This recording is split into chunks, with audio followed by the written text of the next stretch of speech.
Good morning बच्चों आज हम आपको संधि में व्यंजन संधि समझाने जा रहे हैं। उसके पहले हमने आपको स्वर संधि समझाया था, तो स्वर संधि के भेद कितने होते हैं उसके बारे में भी समझाया था। तो आज हम व्यंजन समझाने जा रहे हैं, तो व्यंजन संधि को अच्छे से समझिएगा। सबसे पहले आप देखिए कि व्यंजन संधि कहते किसे हैं। कह रहे हैं कि व्यंजन वर्ण के बाद किसी अन्य व्यंजन के समीप होने पर जो विकार या परिवर्तन होता है उसे क्या कहते हैं? व्यंजन संधि कहते हैं। अब बेटा व्यंजन संधि बनाने के नियम, व्यंजन संधि किस तरह हम बनाते, किस तरह हम जान लेंगे कि ये व्यंजन संधि है, उसको हम जो है उस नियम को आपको बताते हैं। तो आप इसको देखिएगा, व्यंजन संधि।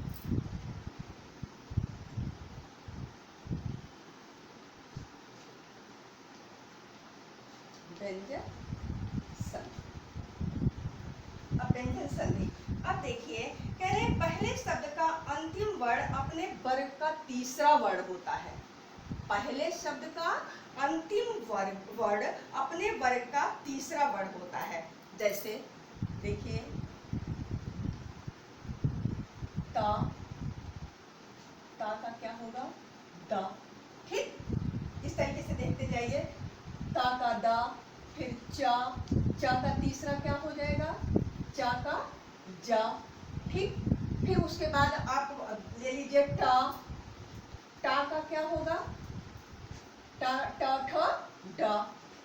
इस तरीके से हमारा क्या होता है, जो हमारा तीसरा वर्ण होता, हमारा वर्ग होता है, कह रहे हैं पहले शब्द का अंतिम वर्ण अपने वर्ग का तीसरा वर्ण होता है। जैसे ता का दा, चा का जा, टा का डा, उसके बाद आप का गा ले लीजिए। का क्या हो गया? गा। ये सब तीसरा हमारा वर्ण है। ये इस तरीके से जब हमारा जहाँ पे हम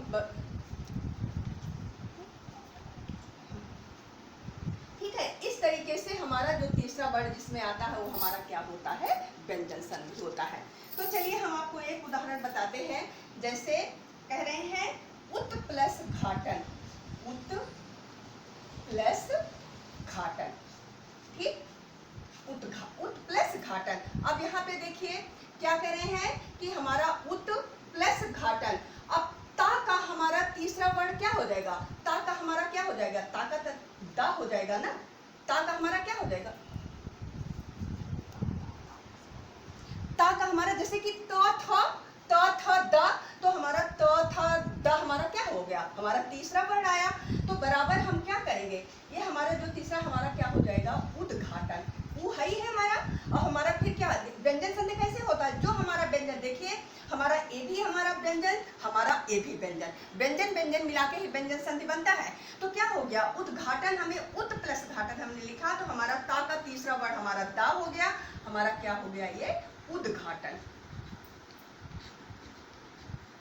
आया समझ में? ये हमारा क्या है? व्यंजन संधि। उसी तरीके से फिर हमारा दूसरा है, कह रहे हैं अगला वर्ण नासिक के होने पर पहले का अंतिम वर्ण भी अपने वर्ग का नासिक हो जाता है।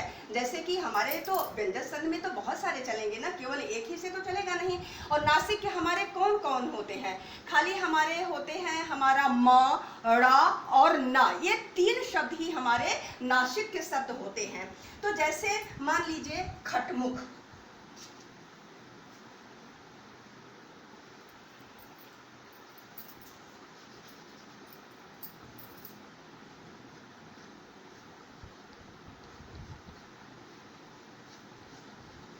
मुख। अब बराबर क्या देखो क्या लिखा है यहाँ पे? षटमुख लिखा है। तो हमारा इसका हमारा टा का तीसरा वर्ण हमें लेना है। तो ये हमारा ये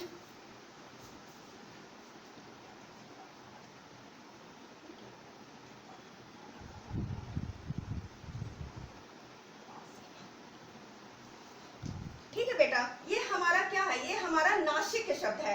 तो इसमें हमें क्या लेना है? इसमें हमें अंतिम शब्द देखना, इसमें हमारा तीसरा शब्द वर्ण लेना था, और इसमें हमें क्या लेना है बेटा? अंतिम वर्ण लेना है। ठीक है ना?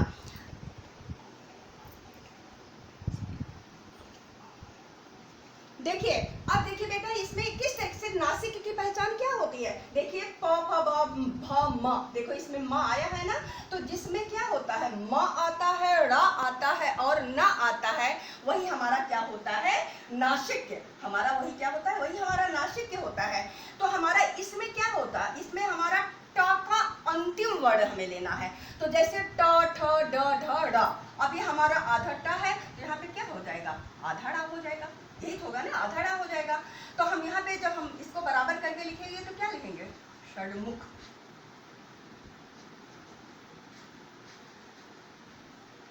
ठीक, ये हमारा हो जाएगा। आया समझ में आपको? अब उसके बाद बेटा आपका आता है, ये आपको समझ में आया ना? इसमें व्यंजन में देखिए, इसमें हमारा क्या आया, ता का तीसरा आया, और इसमें नासिक में क्या होता है, इसमें हमारा क्या होता है, अंतिम आता है। जैसे कि हमारा खटमुख था, हम यहाँ पे क्या हो गया, और केवल नासिक में 3 ही वर्ड होते हैं, आपको पता होना चाहिए। 3 वर्ड हमारे कौन कौन से होते हैं, हमारा होता है रा होता है, हमारा मा होता है और ना होता है। तो जहाँ पे हमारा ये तीनों शब्द आए, तो वहाँ पे हमें समझ लेना चाहिए कि इसमें हमें अंतिम वर्ण लगा के अपने शब्द को लिखना है।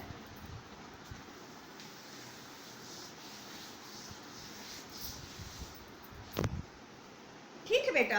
अब देखिए बेटा, उसी तरीके से आपका आता है जैसे निरोग। अब कह रहे हैं ई के बाद आने वाले रा के पश्चात रा हो तो छोटी ई बड़ी ई में बदल जाता है। जैसे कि रा के बाद जब फिर आए, जैसे मान लीजिए निर है, जैसे कि मान लीजिए निर है, देख लीजिए, समझा देते हैं अच्छे से, निर प्लस रोग,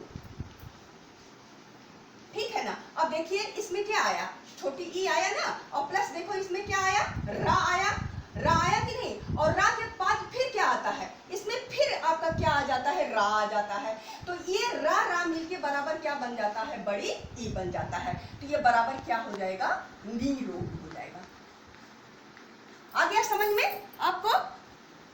उसके बाद बेटा आपका आता है, कह रहे हैं कि फिर ता के लिए विशेष शब्द। अब ता के अगर आता है कि ता के बाद कौन कौन सा शब्द आता है तो क्या बन जाता है, कह रहे हैं जब ता के बाद चा या छा हो, तो कह रहे हैं ता के बाद क्या हो, चा या छा, मतलब कि चा या छा हो तो ता का क्या, ता चा या छा, तो क्या हो जाता है, कह रहे हैं कि तो हो तो ता का क्या हो जाता है, ता का हमारा क्या बन जाता है, चा बन जाता है। ता के बाद चा या छा हो तो क्या बन जाता है, ता का हमारा चा बन जाता है। जैसे कह रहे हैं, मान लीजिए उत्ज्वल, उत प्लस ज्वल, या उत प्लस चारण लिख लीजिए, उत्चारण, उत प्लस चारण, उत प्लस चारण। अब इसमें क्या करें, ता चा या छा, ता का क्या हो जाता है, चा हो जाता है। तो हमारा ता यहाँ पे है, तो इसका क्या हो जाएगा, इस हमारे ता का क्या हो जाएगा, यहाँ पे इसका क्या हो जाएगा, चा। तो क्या हो जाएगा, इस ता का चा हो जाएगा, ये आधा ता है, ये भी हमारा आधा चा हो जाएगा। तो हमारा यहाँ पे क्या हो जाएगा, उच्चारण हो जाएगा।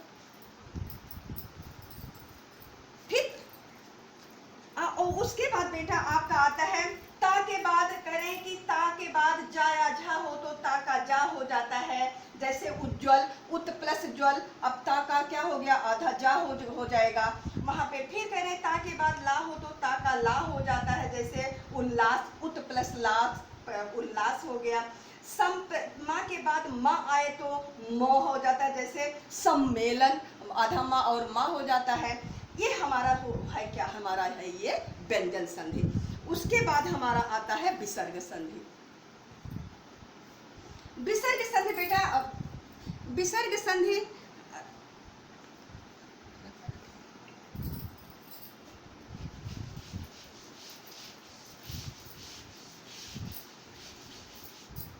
उसके बाद बेटा हमारा है विसर्ग संधि।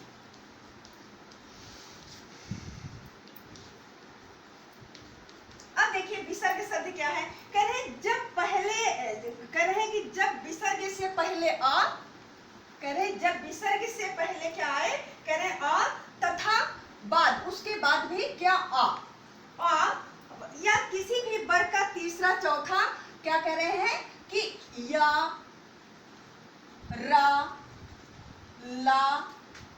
वा, कौन था, वहा। कह रहे हैं बड़ आता है तो विसर्ग किस में चेंज हो जाता है, ओ में चेंज हो जाता है, ठीक है ना। आ के बाद इसमें से इसके अतिरिक्त जब या रा ला वा हा,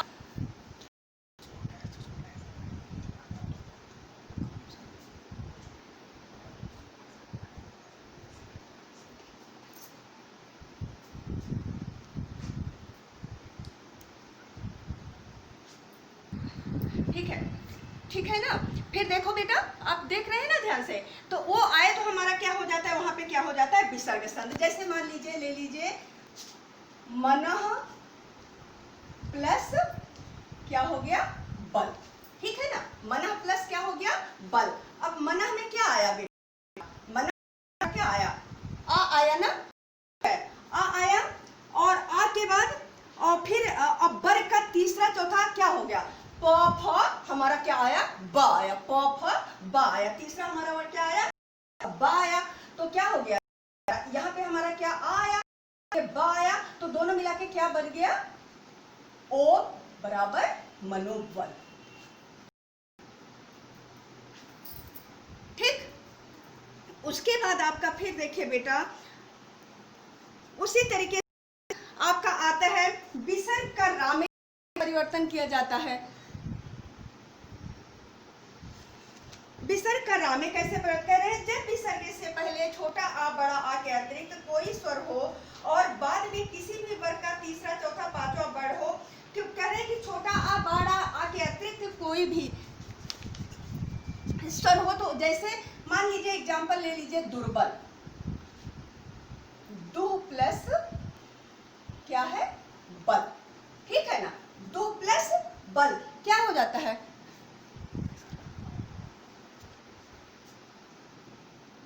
दो प्लस बल, तो क्या हो, क्या क्या क्या उसमें भी इसमें भी क्या या रा ला वा हो जाता है, क्या विसर्ग के बाद क्या हो जाता है, रा। तो क्या दो प्लस बल, तो क्या हो जाएगा हमारा,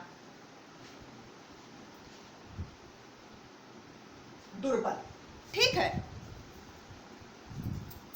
उसके बाद आपका सा में परिवर्तन होता है, इसी तरीके से आपका हर में परिवर्तित होता है। आपको बस लेकिन यह है, इसके नियम को खुद भी पढ़ना पड़ेगा और याद करना पड़ेगा। जब आप नियम को अच्छे से पढ़ेंगे, समझेंगे, तभी आपको संधि समझ में आएगी।